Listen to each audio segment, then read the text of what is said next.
parents, very progressive. I was always encouraged. My book series as Simply Data, because I personally believe data is very simple. Some of my clients said, "Oh Sejal, so what you're teaching is data psychology?" And I said, yeah, actually what I'm teaching is data psychology, which is the art and science of thinking with data. So in 1990s, my father had an alternative fuel to petrol.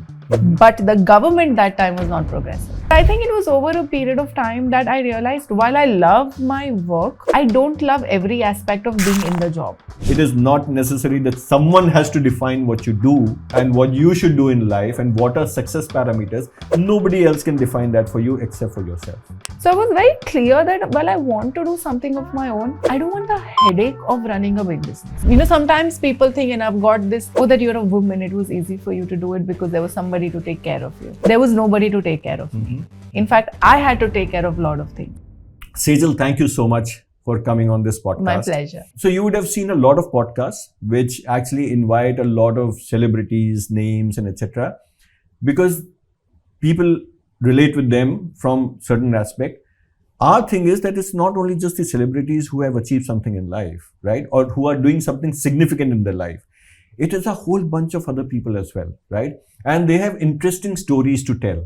And there are interesting instances in those stories for, many people to gain from, right? It is because celebrities are right there, right? So everybody cannot just aspire to become a celebrity, but you can do significantly better, right? So our whole thing is about this genuine and genius, right?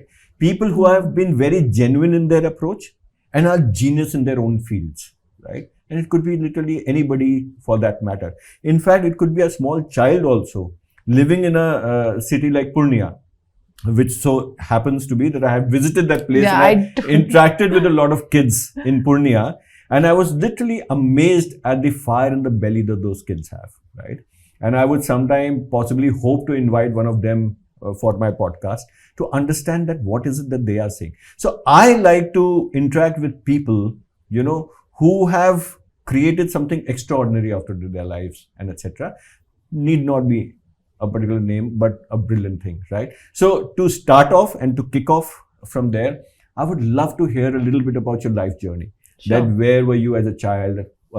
Some interesting aspects from there, that what your thoughts was as a child. And now that you have achieved, certain aspects, how do you see yourself, from then to now and etc. So just as a free flow, go ahead and tell us about your, journey. Great. Thank you so much for having me here. And thank you so much for believing that I am fit for your genuine to genius, term that you've given. And I think I love that term. I mean, first time I'm hearing from you. And the word genuine is something I associate a lot with. I believe it is the fact that I'm really genuine and coming from a space where I genuinely want to make a difference, Yes. So that is what drives my passion. So I like to say that, and this phase of my life's purpose is to make the most of this precious human life.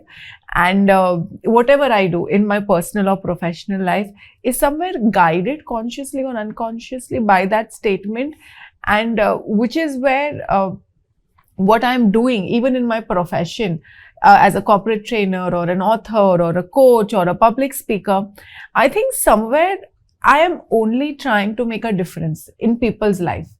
Whatever little role I may play in whatever little way, but what makes my day is when at the end of the day in my training program, people are amazed with the output they have been able to come out with, when they are happy about, the growth they have attained in just the 1 or 2 days of training. I think that is what makes me most happy. So that word genuine is stuck to me now, Abhijit. I'm really associating with it. How and what and why and all of that of my journey. So I think it was in my upbringing, to be very honest, from a child. So I was born as a twin. As one of a twin. I was born with a twin brother. And this is, way back in the 80s, right? But my parents were very progressive.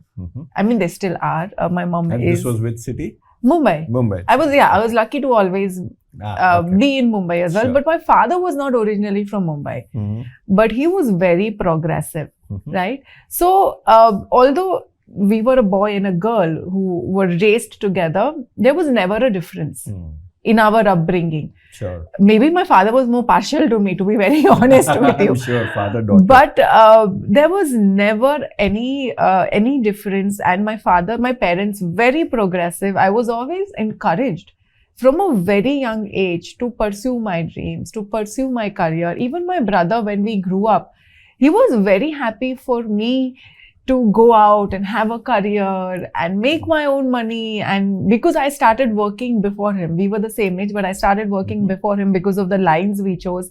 And he would be very happy to come and ask me for money out of my first paycheck, So that is the kind of environment I grew in, where women were allowed to have an opinion. Yes.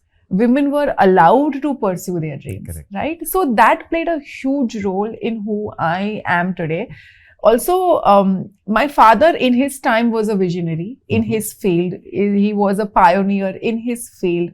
And I believe I'm a lot like him. So I have this gene in me that always wants to do something different, that always wants to start something that nobody else is doing. How I was so relating to the conversation we had earlier, where you spoke about things that you were doing ahead of the time, right?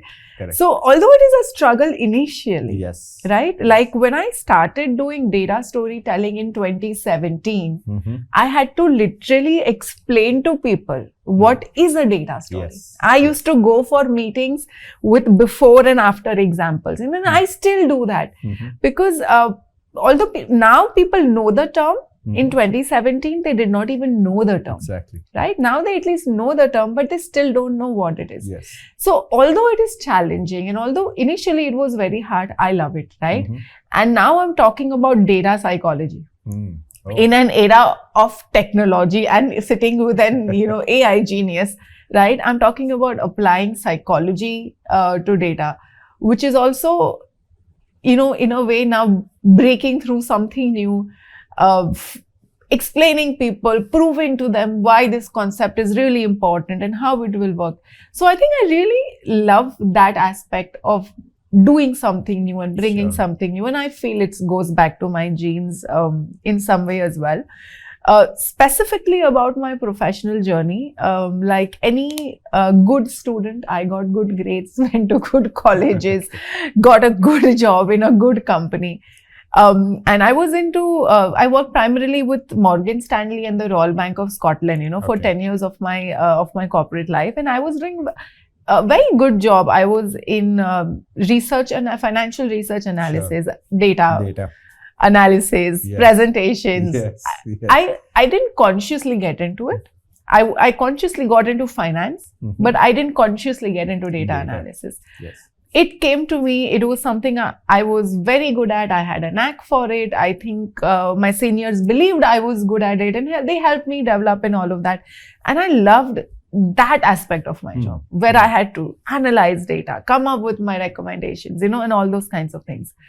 But at the end of the day, my genes started calling me. Sure. And that is what I joke. I say it is, it's my genes that call to me that I've got to do something different.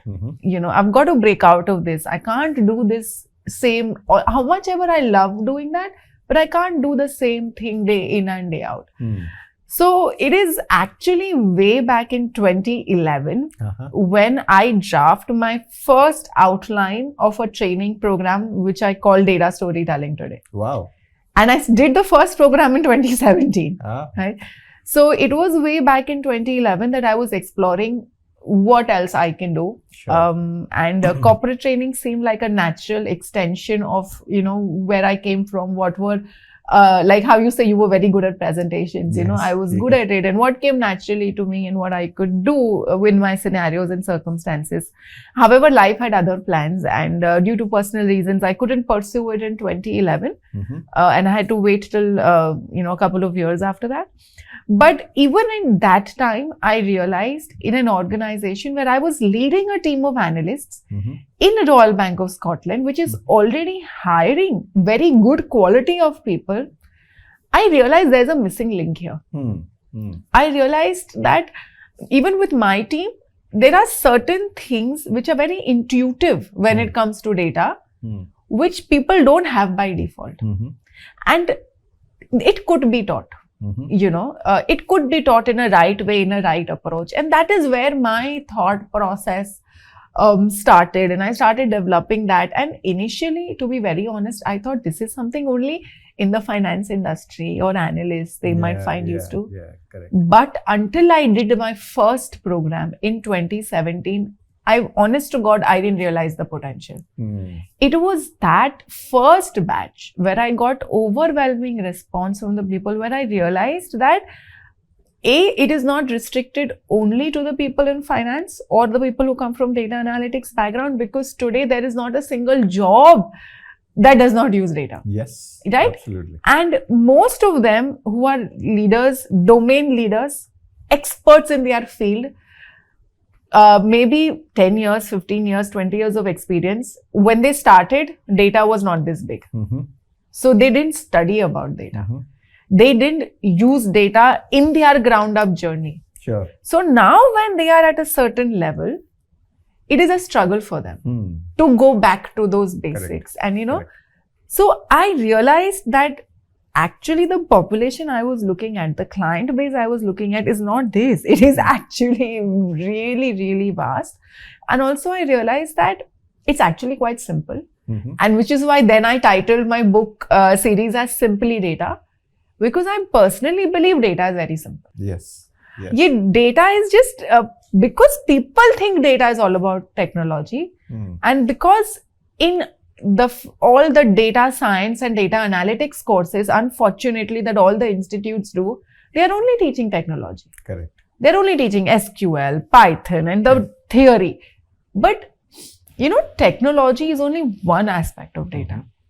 There's a whole other aspect, which is applying human cognition to make the most of it. So like I say, it is in the age of AI, you've got to apply RI, which is real intelligence, Correct. And then the hybrid intelligence is where you get the best results. Correct. Now people are missing that. Unko chahiye Sejal, can you tell me, like very recently I was can you tell me one prompt, with which GPT can analyze my data? I said, I'm sorry, I cannot. And I said, you know what, I've tried. I have really tried, but it cannot. And I've tried to understand if I am, instead of being forward looking, am I still being true old school?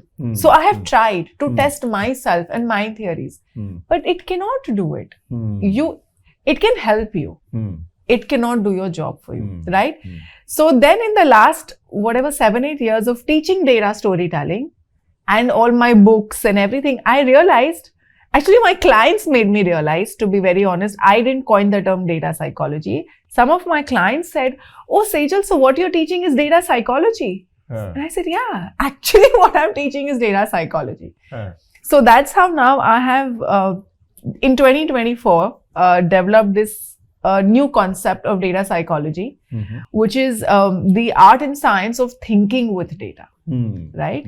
It's very simply put, applying human cognition to all the tasks, presentations, communications, decisions that you are doing in business, because none of them today are happening without data. Yes.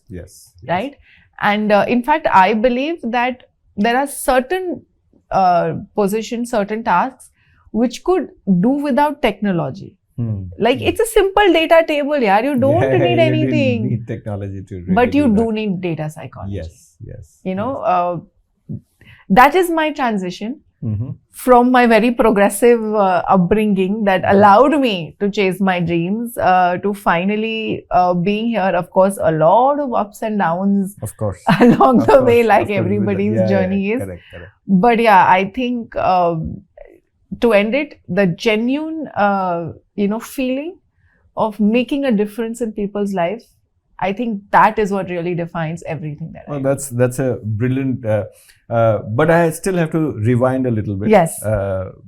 Because in your story, there were a few points which I just wanted to understand more, right? So first one is that you did mention about your father, Yes. that he was a pioneer in his own Yes. field, right? So I would just love you to touch on that what is that pioneering work that he did, which inspired you so much as well? So in 1990s, my Mhm. father had an alternative fuel to petrol. Oh, It was called Patrex at that Okay. time. It was an Okay. alternative fuel. uh-huh. He was a chemical engineer from Udicity, Mhm. and he had his own formula and stuff. Mhm. But the government that time was not progressive. Okay, so where is it And now? Now it is with him in some Oh. other life that he is in. I'm so sorry that. That's all right. Yeah, I mean it's really unfortunate that there was Yeah. no further work which was done, or it got curtailed at that point in Yeah. time. But I can really understand the inspiration that you drew from him, that something different that you really wanted to do, right? Now, coming back to one more point. So many people, right, or many, let's say parents, kids or whatever, follow a one track sort of a thing that, of course, in our day and age, they used to be very restricted kind of, either you become an engineer, doctor, or maybe a CA or something like that, but not many options. Today, that scenario has significantly changed, right? So how and when did you realize that I don't want to go into something very traditional? Because, understanding data, and like you mentioned that in 2011 itself, you had, started conceptualizing that. But in 2017 is when you really got on with it.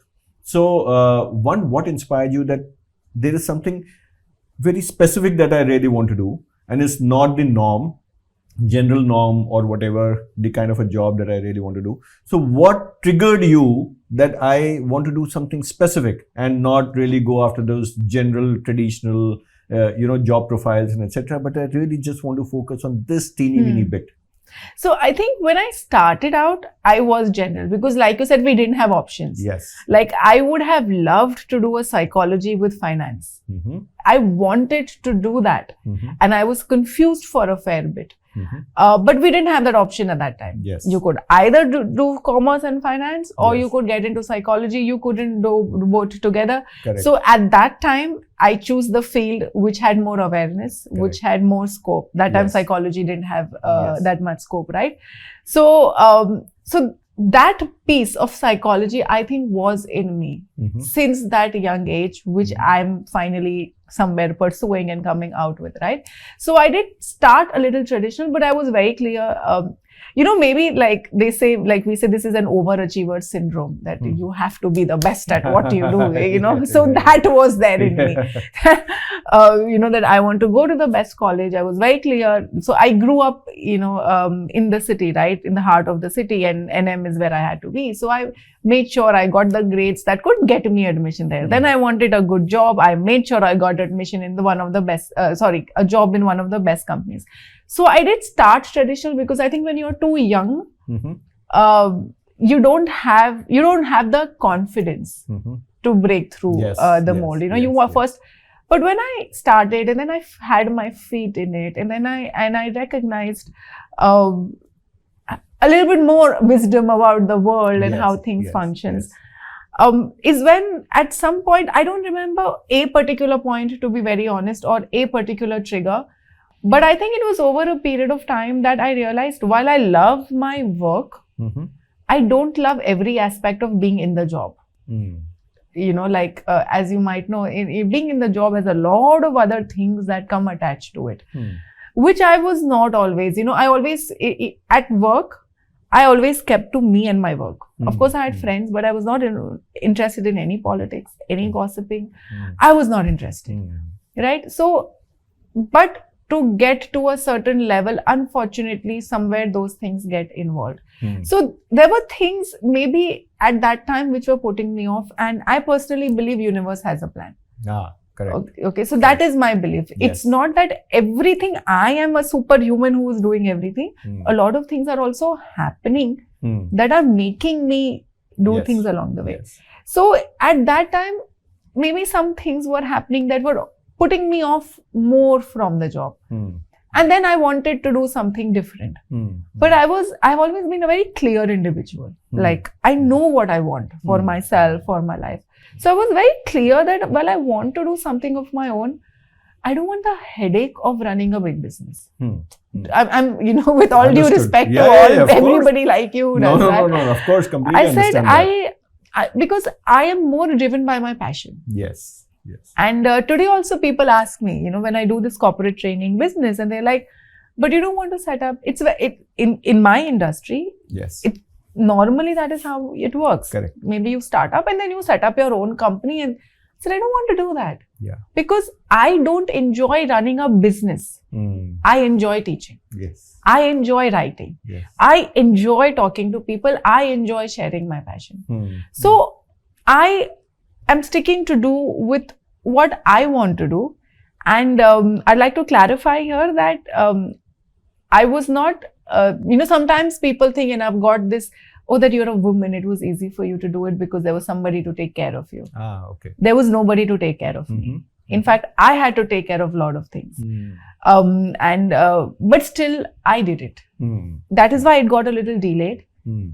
But I did it because I was clear of the kind of life that I wanted to live. And I'm so glad by the grace of God that today I am living that life. And I will keep building it, more and more. And no, that's brilliant, Sejal. And, some of the things that I'm getting from your story is so brilliant, and that will relate to so many people out there who would hopefully listen to it.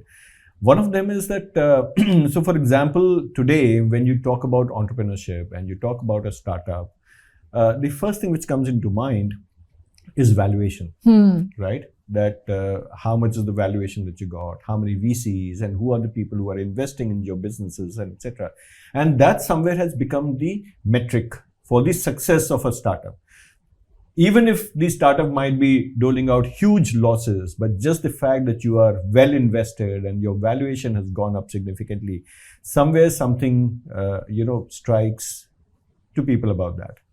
However, I mean, if you really look at entrepreneurship and business in its traditional sense, every business is about profit making, right? That there should be a profit at the end of it. How can loss be so valuable? But yes, some people are really talking about that it's a long building process. So for many years, it's going to be loss, and then hopefully that you will turn profitable. But many are unable to do that. And then after a huge amount of money which has been invested in those companies, that they finally fold up, right? And now all that money is gone. But if you are profitable, right, there's a far longer run which is there. So that is one aspect of it. The other aspect, like you mentioned, that for you, it is not business, right? It's not just business. It is just generating revenue for you, money for you, and that is required for sustainability. Right. There is no other truth than that. But then you are enjoying the process because it is your passion to do it, right? Which means that for many people who basically feel that if it is a small business, if it's just small little thing that you're doing, then will I be considered successful or whatever? I think the success parameters are different for different people. For you, it is enjoying the process which is there. For me, I'm enjoying the process of working on different ideas with different people, building them from scratch onwards, and etc. That gives me a lot of happiness, right? Today, if someone did talk about that, whatever, if you could get back into a job or whatever, and make far more loads of money, I suddenly, my mind becomes, fogged. That it is a fear of going back into a job that I cannot. Yeah. Right? It is about the freedom that you have. Yeah. How you want to nurture that little thing that you want to have. And even if it remains little from others' perspective, but for you, it's a great achievement. It's a great sense of satisfaction and happiness that it continues to provide. So I think that's a great learning for so many people, that even if you build something small, but you are doing it out of your passion, and it is actually giving you happiness and some little money also, which is good enough for you to sustain, then that is a great life to have, very, very satisfying life to have, etc. So, thank you so much for bringing this on, and the whole aspect of genuineness. And that is what, like you rightly mentioned earlier on, that it is the genuineness of your approach and your passion which actually will give you the most satisfaction. That whatever that you might, it is not necessary that someone has to define what you do, and what you should do in life and what are success parameters, nobody else can define that for you except for yourself. That this is my success parameter. Today, it shows on people's face that this person is happy inside and this person is satisfied and very happy doing what that person is doing. It's a great learning for everybody, that define your own parameters, define your own successes. And thank you so much for so beautifully summing it up. I just shared my story, but I think you gave it that whole perspective. Yes, yes. So, in fact, I have one more perspective, and on which I would love to, maybe elaborate on at some point in time. It is the power of average. So now what does really mean? You have kept hearing this term across your childhood or whatever, saying, बहुत average बच्चा है. He's not top of the class. बहुत average कर रहा है life में, right? एक नौकरी करता है, जाके आता है, बहुत average सी जिंदगी बिता रहा है. उसको देखो कहाँ पहुँच गया, कितना brilliant हो गया. Perfection, being the top of the class, and etc. But many a times what you miss out is that for that child to achieve that perfection and that top level, because there is so much pressure on him constantly and etc., that look at possibly it could have a negative effect. While this guy who is leading an average life, right, he may not be top of the class, he may not be on the top of the pyramid or whatever, but if he looks back at his life and etc., he was able to do many other things also which made him happy while leading an average life. Right? So people look down upon being average, while actually it could be a great, great satisfying life that you could still have being average. So I think we should, and look at it from numbers perspective. We are all about data, right? The perfect guy is only 1 or 2 or 3 or, top 2% or 3% or 5% at max. 95% are below. So are we saying that this world is a bad place because 95% haven't been, but look at those 95% people leading a very satisfying life as well, right? You cannot write them off, that you were not the top 5%, so hence, your life has gone a waste and etc. I think people just need to believe that being this is also great and you can have a very, very happy life. Just do what you want to do passionately and etc. So which is where the power of average is actually a concept that people should understand. And in data, we always talk about average, right? A top is an outlier. Those are exceptions. Absolutely below is an outlier. You always look at that what is in an average which is happening, etc. Right? That this is what defines. That doesn't define and this doesn't define. Right. But this is what really defines the society. So I personally believe that success is also very personal, right? Unfortunately, somehow I feel there's also a generational shift. Maybe when we were growing up, success was certain fixed benchmarks. These grades, this much money, this package. But today's generation is a whole different thing. Very, very different. That thing about you said about the rule of average. Yes. And being content in that and doing different things. I think today's generation is living it. Yes. And I think all of us have a lot to learn from it. Yes. But of course, I think it's also the parenting that helped them be what they are today. Correct. But I think, so it's today's generation is also teaching us a lot in terms of our old school ideas of what success was. And I think it's great. No, yeah, very interesting. So, now I would just love to understand what your current venture, what is it that you're doing, what is the kind of training that you do with the corporates and etc. So it'll be just very interesting to understand that what is it that you're doing, what is and how is the corporates really, benefiting from something like this? Right. So essentially what I teach is data psychology, right? So my tagline is, I will change the way you think and communicate with data. Okay. And I'm able to achieve that in mere few hours of training as well. I mean, anybody who even sits with me, like if I have some examples to show you, and even if you sit with me for 30 minutes, I guarantee you will not look at data in the same way again. Oh, right? Lovely. So that is because what I teach goes back to the very simple root cause of how human thinks and what we need to pick from that, right? So my training programs although data psychology is a broad term, but they mostly cater to data analytics, data storytelling, presentation skills. Mhm. So the before, if you talk in the before and after Yes, terms we yes, spoke yes. about earlier, Yes. the before today is no analysis coming from data, Mhm. right? Today people are just telling you revenue grew by 15%. Mhm. That is not an analysis. Yes. In the last 10 years, revenue has been increasing. That is not data analysis, right? Yes. And when I start every training program, every employee is talking these terms, Correct. right? Because I always begin with exercises which help them self-realize what their skills are. So first, I help them understand what is data analysis, what is Mhm. data storytelling, right? Mhm. So by the end of the data analysis training, they will realize it's not just about what the number is, Mhm. it is about how it got there. Mhm. It is about why it got there. Mhm. It is about where it goes from here. That is whole, to sum it up in 4 words, Sure. the way Sure. I Sure. teach data analysis. Also, in terms of a tangible output, Mhm. in organizations today, all data is communicated through charts, slides, presentations, Mhm. right? Now, I'm sure in your role as CXO of so many companies, you would have seen charts which are so cluttered, line charts, bar. Yeah, correct. Like you Correct, are correct. analyzing the chart, right? Yes. You are a CXO, it is not your job to analyze the chart, Yes. right? Yes. So just imagine in your role of a CXO, if somebody gave you a chart or a Mhm. slide, Mhm. which in 30 seconds tells you this entire what, how, why, where. Yes. Yes. Now you can focus on the other important aspects. Correct. Correct. That is the before and after in Ah. terms of a tangible output. Interesting. So today I say your charts, your slides, your presentations are all data dump. Mm. Mm. Visual communication, verbal communication, written communication. Mhm. All of that is a data dump. Ah.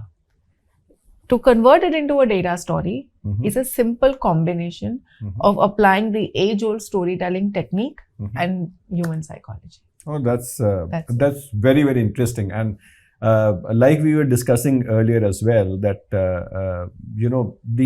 we basically see that the organizations, whenever they go through these training processes and etc., they're constantly looking for an ROI, right? How do you showcase that ROI to your corporate clients? That what is the difference that you, and how is that measurable? Right. So I've been doing this for over 8 years now. Mhm. All the large corporates, Mhm. I work with the same corporates for years. Mhm. Not a single client has asked me for ROI. Oh, okay, interesting. Not a single client has told me, Sejal, please prove your ROI, because Yes. there's an art of also designing a training program, Mhm. right? So one is being an expert in the field. Mhm. The other is the art of designing and delivering a training program also. Mhm. So the way I have designed my training program, Abhijit, they're all workshops, because Sure. it's a skill. Sure. You have Sure. to practice Sure. it, right? Sure. So we begin with an exercise, which is self-evaluation. The Mhm. before happens in the first 30 minutes of the training. Okay. And we end with practice exercises, Okay. with a lot of exercises happening in between. Mhm. And typically it's a 2-day program for data storytelling alone.